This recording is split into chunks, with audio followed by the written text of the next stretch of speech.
Jain sir. जय Hind. I'm Kiran Shruti sir. I'm from Tamil Nadu sir. I've done my engineering sir, and I'm from Tamil Nadu cadre sir. In my cadre, I generally found among the police profession there is a lot of stress and mental stress sir.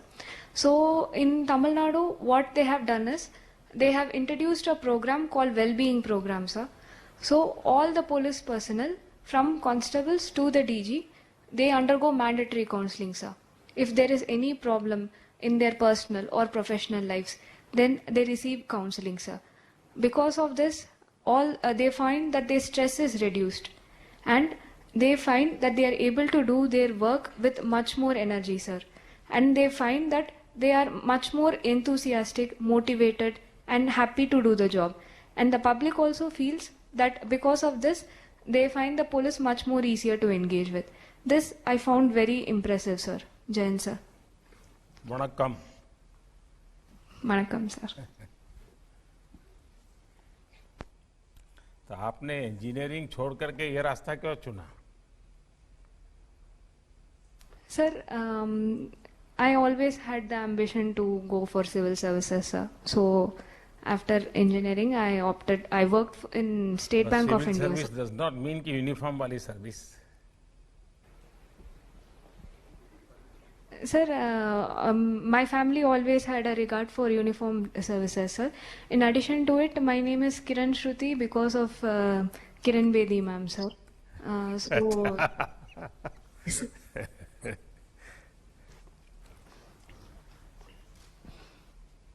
आपने एक नया विषय बताया, मुझे लगता है जो बाकी आपके साथी हैं उनको भी वेल बीइंग ऑफ कैडर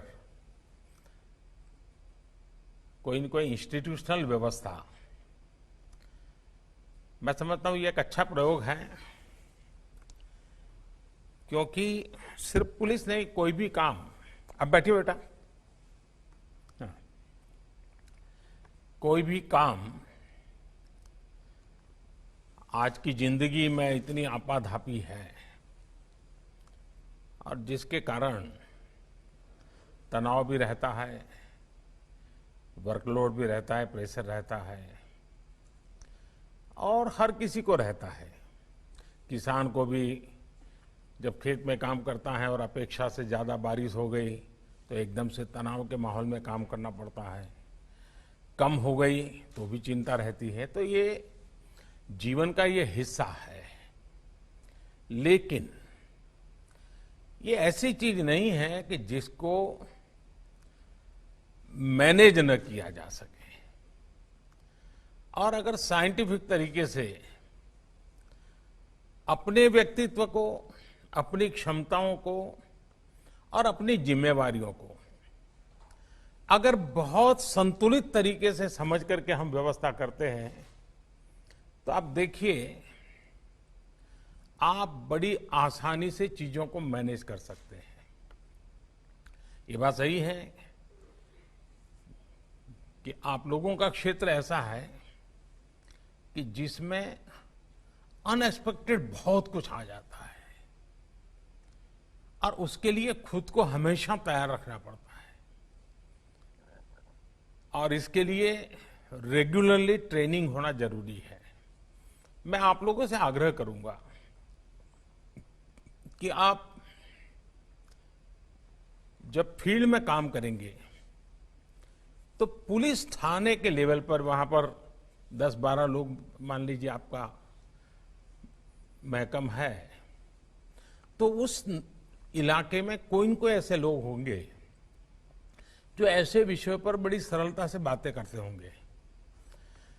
कभी 15 दिन में एक बार, कभी महीने में एक बार, घंटे भर के ऐसे महापुरुष को बुला लिया।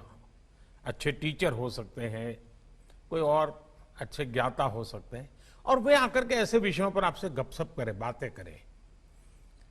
बार बार आपको स्मरण होगा कि हम अपने आप को कैसे ढाल सकते हैं, मैनेज कर सकते हैं अपनी व्यवस्थाओं को। दूसरा, जीवन में मैं हमेशा तनावपूर्ण जीवन जीने वालों को हमेशा आग्रह करता हूं योगा, प्राणायाम ये बहुत ही सिद्ध, अब तो आपको वहां पर मजबूरन भी किया करना पड़ा होगा, सुबह उठ उठ करके जाना भी पड़ा होगा। मैंने भी उस मैदान में योगा किया हुआ है जिस मैदान में आप लोग करते हैं। आपने अनुभव किया होगा कि अगर मन से करते हैं, पूरा मन उसमें जोड़ देते हैं, ये कितना बेनिफिट करता है। और तब जाकर के आपको ये तनाव कभी महसूस नहीं होगा, काम कितना ही होगा, आप हमेशा प्रसन्न और आनंदित होंगे। लेकिन मुझे अच्छा लगा कि आपने तमिलनाडु में इसकी एक इंस्टीट्यूशनल व्यवस्था के विषय में परिचय करवाया।